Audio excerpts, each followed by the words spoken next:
I want to share one of my many faults that I have. I have a big problem putting up with people that complain about life.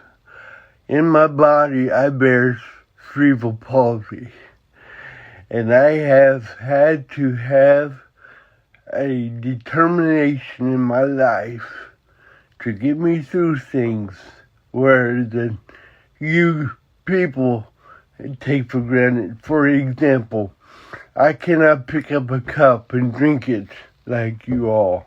I have to use a straw.